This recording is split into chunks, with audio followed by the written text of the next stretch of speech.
Տեղեկացնեմ, որ քրեական գործ հարուցվելու մասին հավաստի փաստապացույց չունենք, չնայած նաև նշեմ, որ գործը քննությամբ զբաղվող քննիչը հեռախոսազանգով 3 տեղեկացրեց, որ մենք միջնորդություն ենք ներկայացել գործ հարուցելու, ինքը 3 հեռախոսազանգով ինձ տեղեկացրեց, որ քրեական գործ կհարուցվի, որը հնարավորություն կտա մի շարք գործողություններ անելու եւ քանի որ հարց տրվեց քրեական գործի վերաբերյալ, տեղեկացնեմ, որ Վանաձորի քննչական բաժնում մայիսի 25-ին Արտակի Լիլիթի ամուսնու դիմումի հիման վրա նյութեր են նախապատրաստվել, քրեական գործ չի հարուցվել։ Օրենքը նախատեսում է նախապատրաստած նյութեր, եթե հիմքեր կլինեն, քննիչը կամ համապատասխան մարմինը կհարուցի քրեական գործ։ Այսինքն պիտի հիմքեր լինեն համապատասխան։ Այսինքն եթե աղջիկը այդ վիճակի մեջ է, դա հիմք չէ։ Ցավոք սրտի դեռևս դա հիմք չի եղել քննիչի համար։ Մենք միջնորդեցինք, խնդիրը կայանում է նաև հետևյալի մեջ, քանի դեռ օրենքով սահմանված կարգով Լիլիթը կամ Լիլիթի հարազատներից որևէ մեկը չունեն դատավարական կարգավիճակ, միջամտել, բացարկներ հայտնել, հայտարարություններով հանդերձ գալ, միջնորդություններ ներկայացնել, այսինքն դատավարական կարգավիճակ չունենալու դեպքում չի կարելի ներկայացնել։ Մենք միջնորդեցինք քննիչին հարուցել քրեական գործ եւ ինչպես նշեցի, քննիչը 3 հեռախոսազանգով ասաց, որ քրեական գործ կհարուցվի։ Մի փոքր ներկայացված իրավիճակը նաև պարզ դարձավ, գրեթե 6 ամիս է Լիլիթի վիճակի մասին մենք արդեն պատկերացում ունենք եւ նման պայմաններում չկար հարուցված քրեական գործ։ Քրեական գործ հարուցվելը դեռևս գիտեք, դեռ չի նշանակում, որ ինչ որ մեկը պիտի պատժվի։ Կարող է հետագայում նաև քննիչի որոշմամբ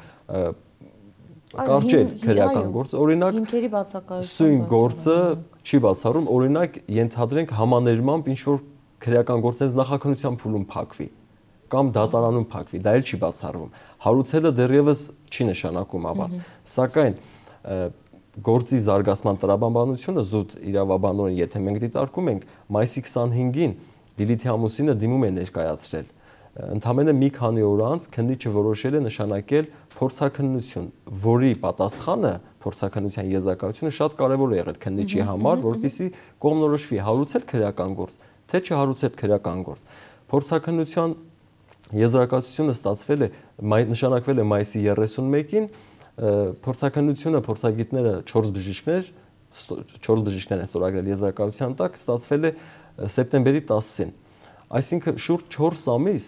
մեր կարծիքով անտրամաբանական է եւ որևէ ողջամտության ժամկետ չկա։ Գիտեք, արդեն որ երրորդ անգամն է մենք բախվում ենք հենց փորձաքննության ժամկետների խնդրին։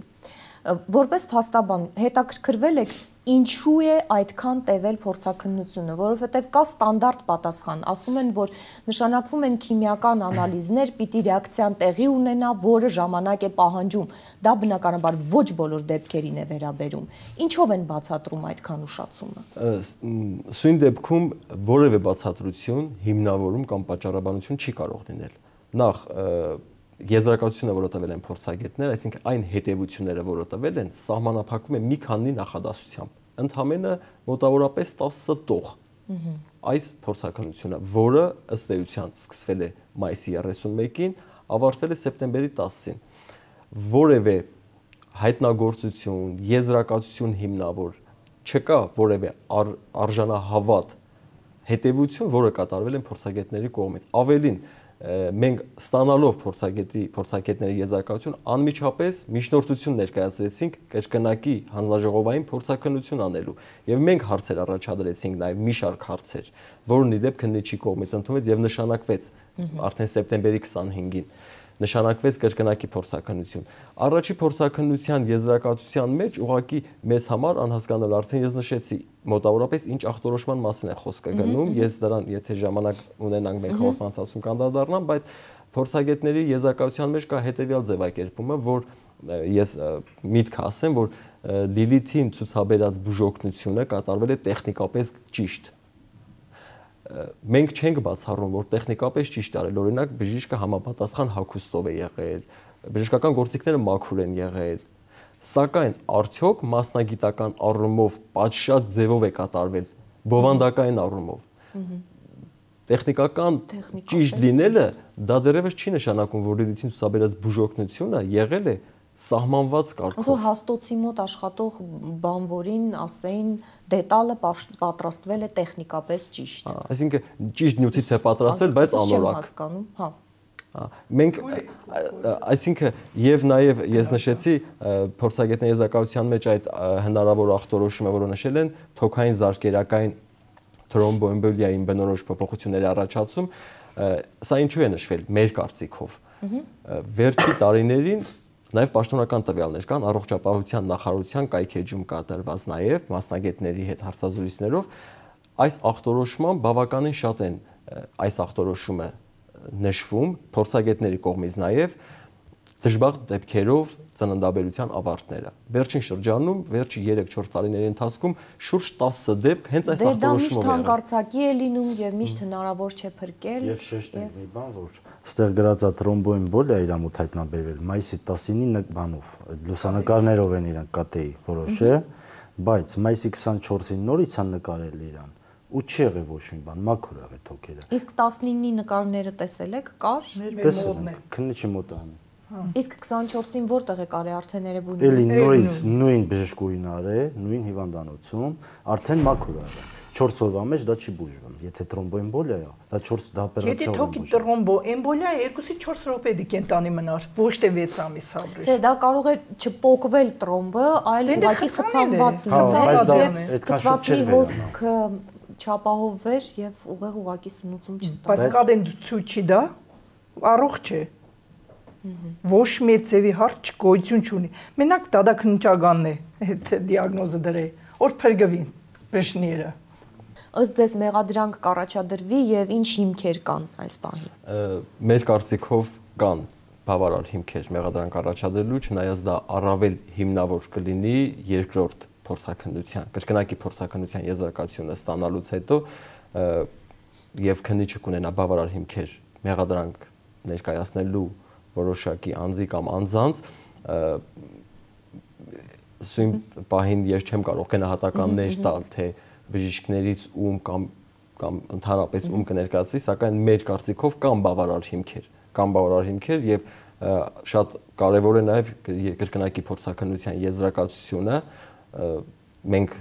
նաեւ վստահ ենք որ պատշաճ ձևով դա կընթանա, որովհետեւ նաեւ միջնորդել ենք որ դրան մասնակից դարձնեն ինչպես Արտակ Բարսեղյանը Լիլիթի ամուսնուն, այնպես էլ փաստաբանին, որը եւս բավարարվել է իհարկե մեր մասնակցությունը դա դեռ չի նշանակում որ փորձաքննությունը կլինի այնպես ինչպես մենք ենք ուզում, այլ փորձաքննությունը կլինի ճիշտ եւ օբյեկտիվ, որը նաեւ կտա այն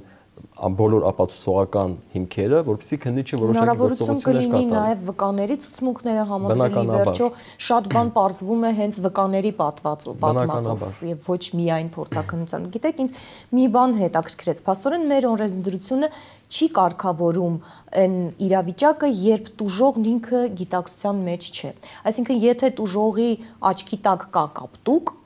դրան կարելի է անմիջապես հարուցել քրեական գործ, բայց երբ տուժողը անգիտակից վիճակում է եւ ինքն իրեն չի կարող պաշտպանել, մենք չենք կարող քրեական գործ հարուցել, այդպես է։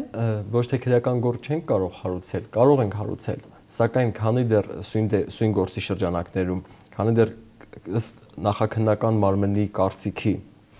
որը իդեպ պիտի լինի հիմնավոր, չկա բավարար հիմքեր քրեական գործ հարուցելու։ Իսկ սույն դեպքում առաջի շահագրգիռ անձը հենց Լիլիթն էր, ինքն էր առաջի շահագրգիռը, որովհետև դեպքը իր հետ է տեղի ունեցել։ Եթե ինքը պիտի ճանաչվի տուժող, ինքն է առաջի շահագրգիռ անձը։ Եվ խնդիրը կայանում է նրանում, որ քննիչը գործի նյութերով չտեսնելով բավարար հիմքեր, քրեական գործ չէր հարուցում։ Որպեսզի այդ գործը հարուցվեր ավելի վաղ, շահագրգիռ անձը բնականաբար Լիլիթն էր, ով մինչ օրս անգիտակից է։ Կար ամուսնու դիմումը, ով դատավարական կարգավիճակ չուներ,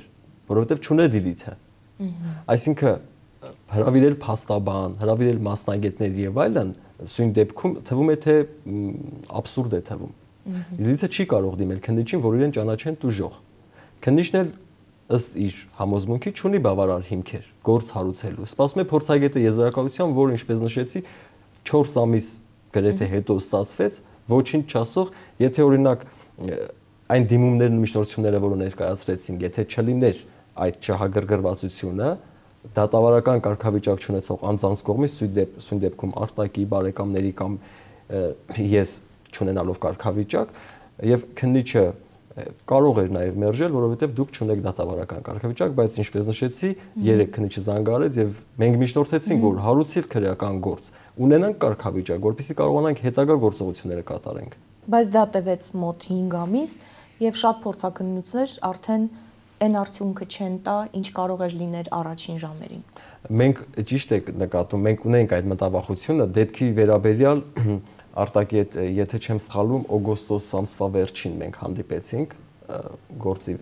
վերաբերյալ, այսինքն բավականին ժամանակ անցել էր եւ օրինակ վերջի 1-1.5 ամիսների ընթացքում, ինչպես նշեցի, մի շարք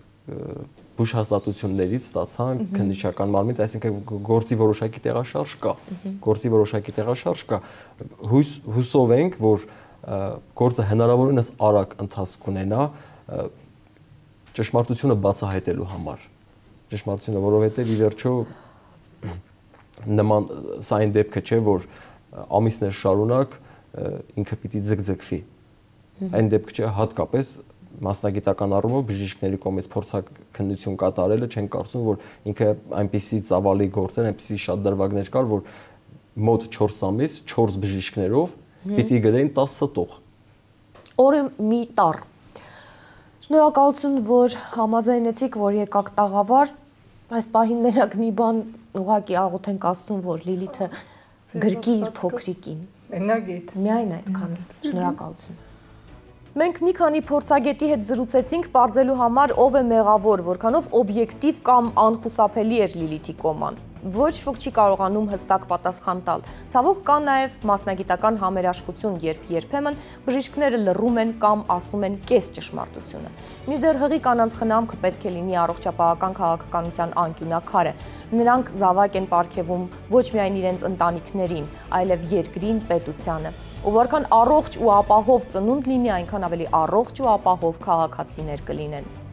Դժբախտաբար հենց ծննդաբերական սխալները հաճախացել են, անփույթ են մոր կամ երեխայի նկատմամբ, կան դեպքեր, երբ փոքրիկների նյարդերն են վնասել, տեսողությունն է վատացել, մայրն է հաշմանդամ դարձել։ Իհարկե կարելի է բոլորի դեպքում էլ գտնել գիտական հիմնավորում, ապացուցել, որ դա անխուսափելի էր, սակայն միևնույն է, այդ ամենը չի կարող սփոփել ընտանիքներին ու ամենավատը։ Ոչ ոք չի փոխհատուցում այդ ընտանիքներին, մինչդեռ պարտավոր են։ Լիլիթի դեպքում դեղորայք գնում են հարազատները եւ անդանոցի ծառայությունները անվճարին։ Աստված բոլորիս պահապան, ցտեսություն եւ առողջ եղեք, մինչեւ հաջորդ կիրակի։